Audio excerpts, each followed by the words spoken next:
इंतजार करो ना, मैंने यही कहा ना कि अभी तो बहुत बम फूटने वाले हैं। गठबंधन अगर समाजवादी पार्टी से हम लोग आज कर रहे थे तो ये कोई मेरी मजबूरी या उनकी मजबूरी नहीं है। अभी तक तो हमारे शहर के एमएलए साहब किस पार्टी से किस बैनर पर कॉर्पोरेशन के इलेक्शन लड़ेंगे यही साफ नहीं। मुकाबला सिर्फ और सिर्फ इस्लाम पार्टी और आज के एमएलए की, चाहे जो पार्टी रहे आइंदा आने वाले दिनों में जो साफ करेंगे हमारे बीच रहने वाला है। एमएलए साहब के पास जो लोग उनके पीछे छुपते हैं अपना सियासी वजूद बचाने के लिए, उनके सारे मैं छूनकर आ जाऊं, ऐसे ही लोग के साथ जा रहे हैं। मुफाद परस्ती की सियासत उनके साथ। असेंबली इलेक्शन में एमएलए के भी खिलाफ बहुत बोला गया। अब वजूद की लड़ाई है सिर्फ कारपोरेटर बनने की, तो इसके लिए एमएलए साहब के पीछे छुप के वो गठबंधन तैयार हो रहे हैं। एमएलए साहब का पीछे का कुर्ता पकड़ के अफसोस इस बात का है कि उनके साथी आज भी जेल में है, कई साथी वेटिंग लिस्टों में है। तो मुझको ऐसा लगता था कि इन्होंने अच्छाई और बुराई पे इलेक्शन लड़ा, तो जैसे ही उनके साथी के ऊपर अगर कोई इल्जाम आ गया तो उसी दिन एमएलए साहब को ऐसे लोगों को अपने साथ पार्टी से निकाल के बाहर भेज देना चाहिए था। आज तक किया उन्होंने। एमएलए साहब का वक्त तो चला गया ना,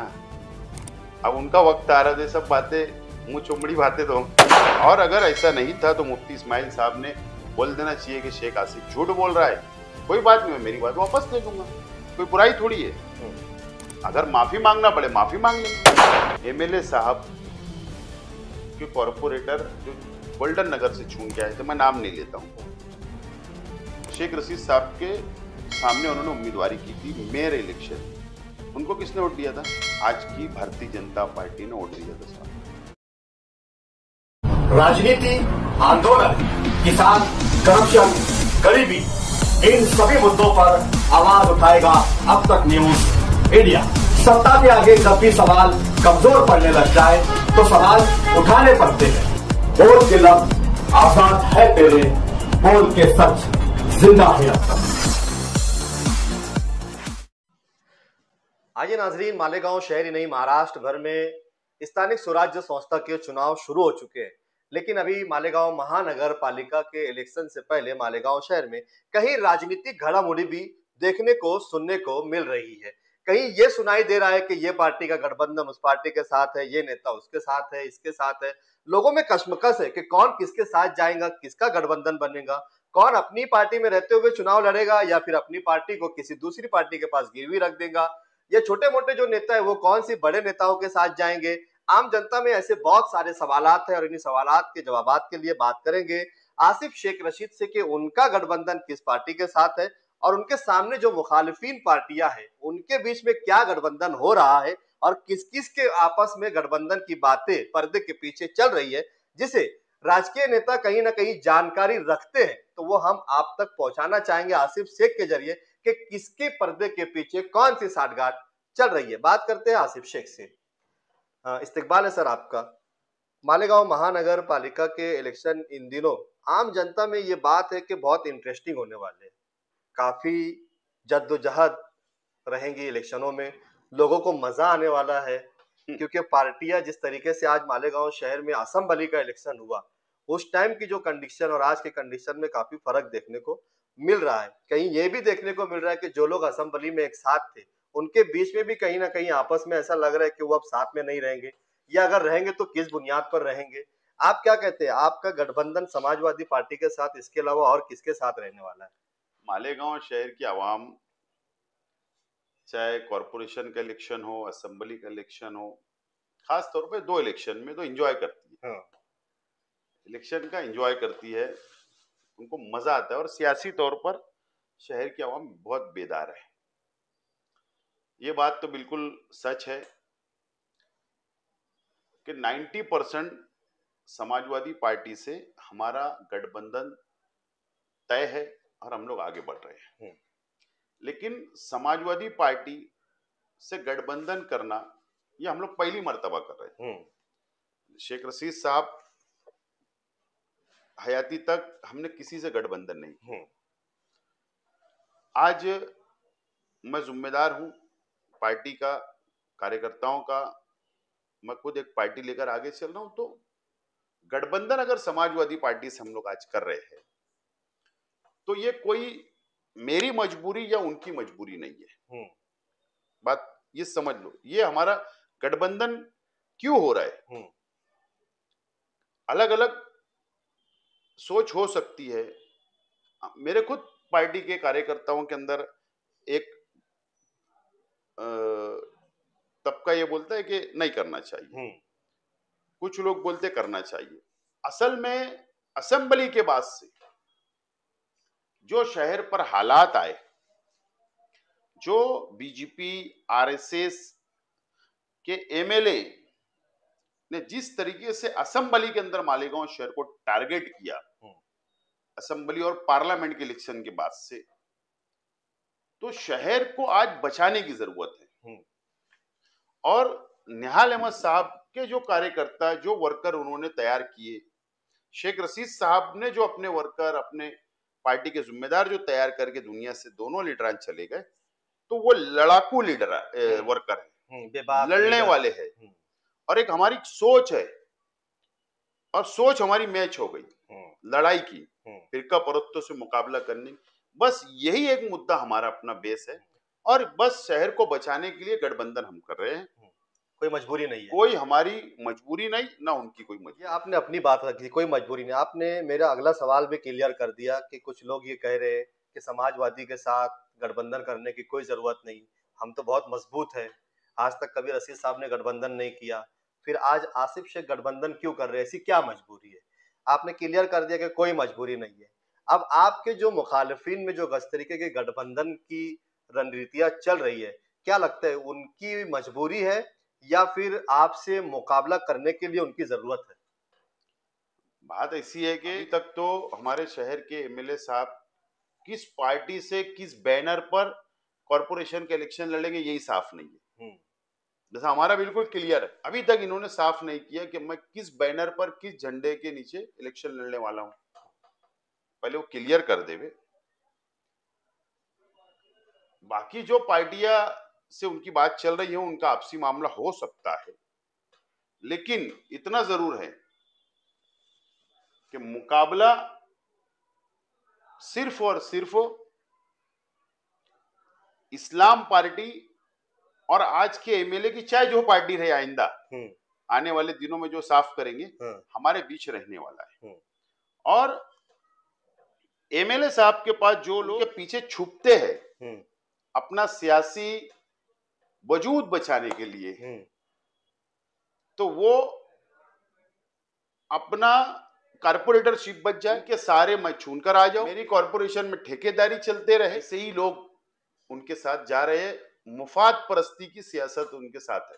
नहीं, उन्होंने जो तो मुफाद जिनको हासिल करना है वो एमएलए के पीछे छुपने की कोशिश कर रहे हैं, उनके साथ जा रहे हैं। असेंबली इलेक्शन में एमएलए के भी खिलाफ बहुत बोला गया, यहां तक के 2 कदम आगे बढ़ के बोला गया। अब वजूद की लड़ाई है सिर्फ कारपोरेटर बनने की, तो इसके लिए एमएलए साहब के पीछे छुप के वो गठबंधन तैयार हो रहा है। क्या वो? लेकिन हमारा गठबंधन एक सोच, एक लड़ाई शहर को बचाने के लिए हमारा अपना हो रहा है।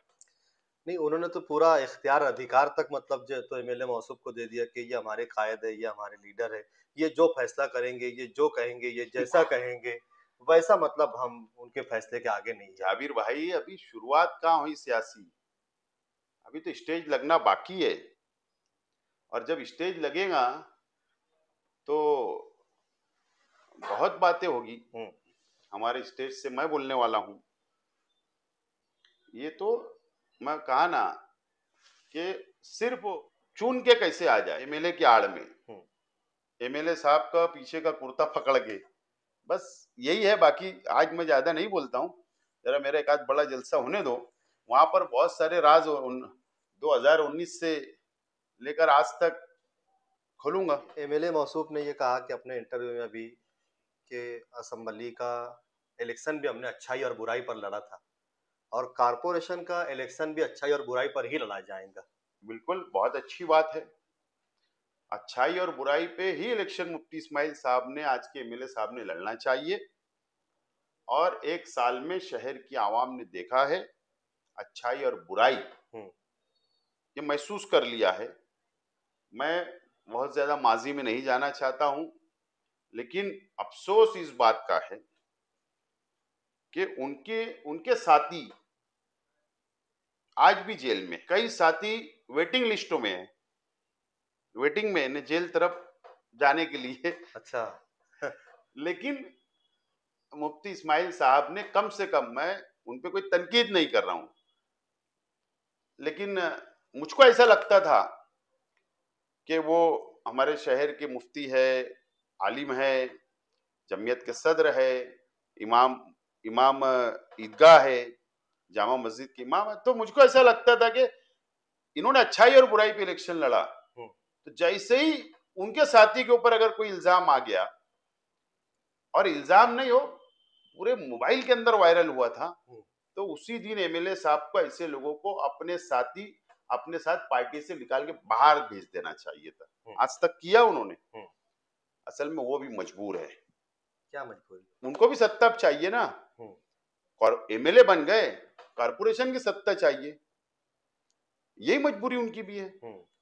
और मैं बोलता हूं कम से कम सियासी या मजबूरी से उठकर भी सोचना चाहिए एमएलए साहब को। अब कम से कम अब सोच लेना चाहिए शहर के लिए, शहर के लिए, शहर के मुफाद में, अच्छाई और बुराई का खुद उन्होंने जायजा लेना चाहिए कि यार मेरे साथी आसपास के इर्द गिर्द जो घूमते हैं, जो मेरी पार्टी के जिम्मेदार बन के बैठते हैं, पहली सब में बैठने वाले लोग हैं, तो जरा इधर और इधर अगर घुमाएंगे तो समझ में आ जाएगा, उनको भी जायजा मिल जाएगा। तो कम से कम शहर ने तुमको अच्छी नजर से अगर देखा होगा, अगर तुमको दो नजरिए से देखते, सियासी भी और मिल्ली भी, दीनी भी, तो कम से कम उन्होंने शहर के साथ भी इंसाफ करना चाहिए, शहर के आवाम के साथ भी इंसाफ करना चाहिए। हर वक्त सिर्फ वो सियासी नजरिया नहीं रखना चाहिए, नहीं तो रास्ता नौजवान गलत ढूंढ रहे हैं।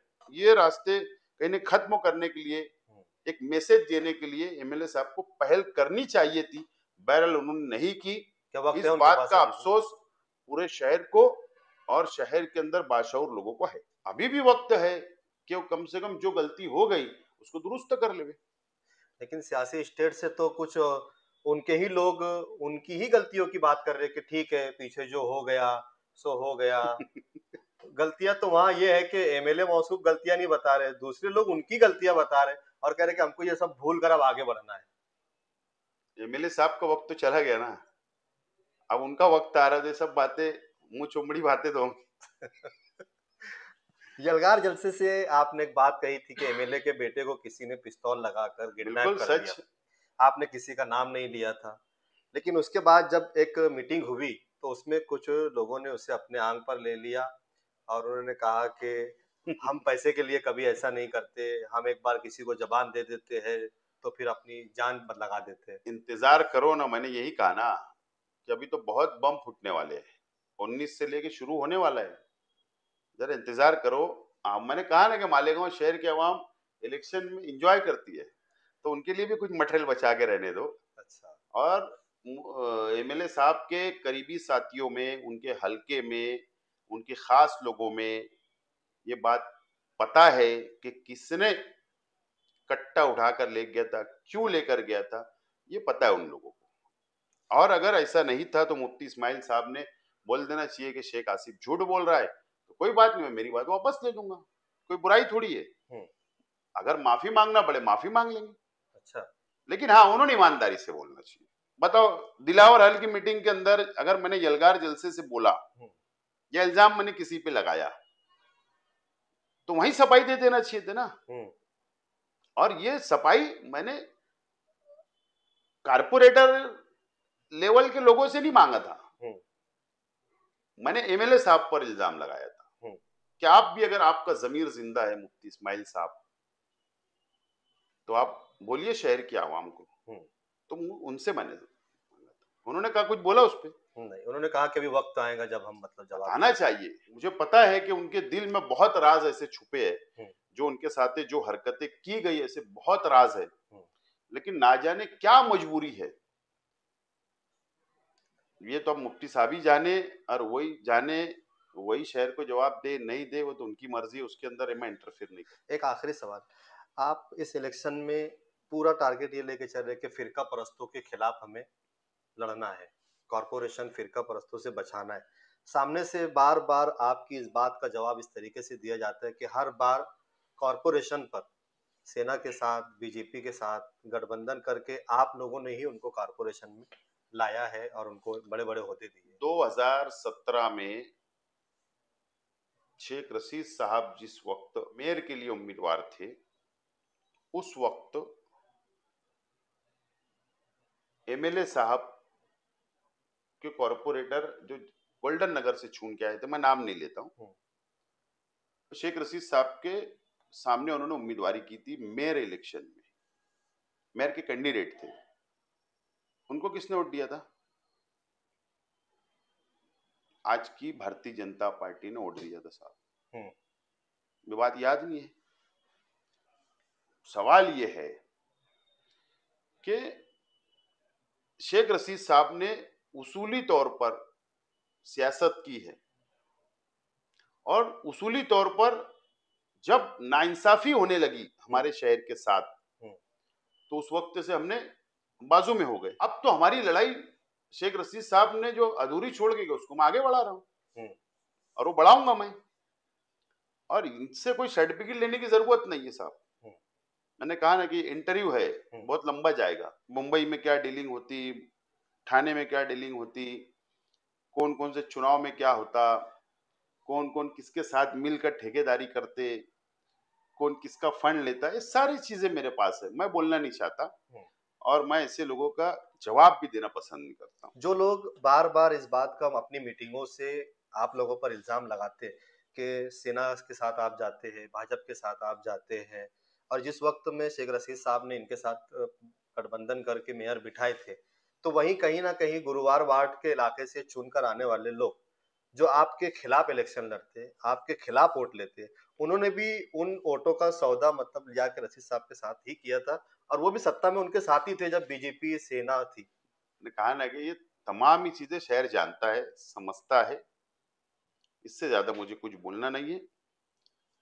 मैं माजी में नहीं जाना चाहता, मैं आगे फ्यूचर देख रहा हूं। हमारी मंजिल है कॉरपोरेशन के इलेक्शन, हमको जीतना है, फिरका परस्तों के खिलाफ लड़ना है, ये शहर को बचाना है। इस्लाम पार्टी का झंडा बिल्कुल, दो राय नहीं है ना उसमें, तो डिसीजन हो गया है, फैसला हो चुका है। असेंबली उस पार्टी से लड़ा, वही झंडा था।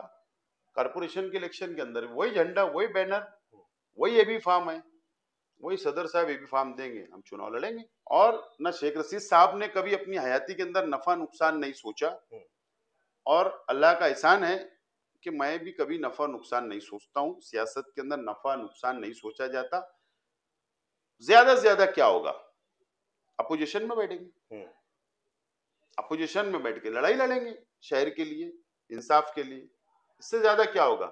कोई फांसी पे थोड़ी लटका देने वाला है। लड़ने वाला इंसान को सत्ता रहे ना रहे उससे कोई फर्क नहीं पड़ता।